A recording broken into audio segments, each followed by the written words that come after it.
एक दिन प्रोफेसर रामाकृष्णा अपने शहर की गलियों से गुजर रहे थे। गुजरते हुए उन्होंने सड़क किनारे एक बड़े से हाथी को एक पतली सी रस्सी से बंधे हुए देखा। उन्हें देखकर बहुत आश्चर्य हुआ, क्योंकि विशाल जानवर जो बड़े बड़े पेड़ों को उखाड़ सकता था, इस रस्सी को तो ये झटके में तोड़ सकता है। फिर क्यों इस रस्सी से ऐसे बंधा हुआ है जैसे इसे किसी लोहे की जंजीर से बांध रखा हो। प्रोफेसर से रहा नहीं गया और वो हाथी को देखभाल करने वाले महावत के पास चले गए।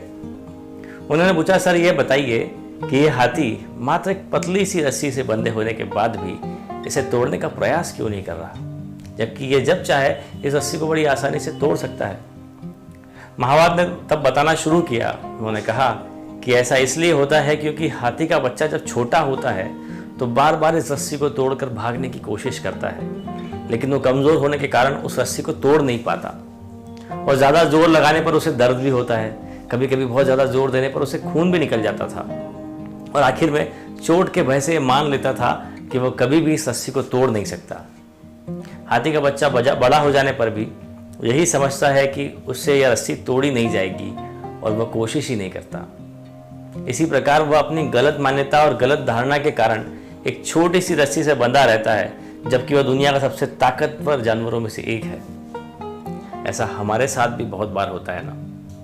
ये जरूरी नहीं कि अगर कल हम किसी काम में सफल नहीं हो पाए तो आज भी नहीं हो सकते, लेकिन हम कुछ असफलताओं के बाद कोशिश करना ही छोड़ देते हैं और ये मान लेते हैं कि हमसे होगा ही नहीं। हम कई बार उस हाथी के बच्चे की तरह होते हैं जो बस एक रस्सी से बंधे होते हैं, और ठीक उसी तरह हम उस हाथी की देखभाल करने वाले महावत का रोल दूसरों के लिए भी निभाते हैं।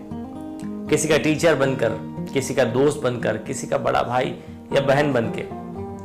उस समय हमें हमारे छोटे से हाथी की देखभाल अच्छे से करना चाहिए और उस रस्सी को कैसे तोड़ना है यह सीखना चाहिए। हम सब के अंदर एक बहुत ताकतवर हाथी है, बस कुछ धारणाओं की वजह से हम कोशिश ही नहीं करते।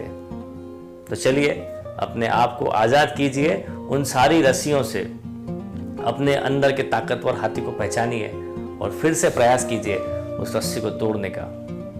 यह थी एक छोटी सी कहानी जो बताती है कि हम कितने ताकतवर हैं।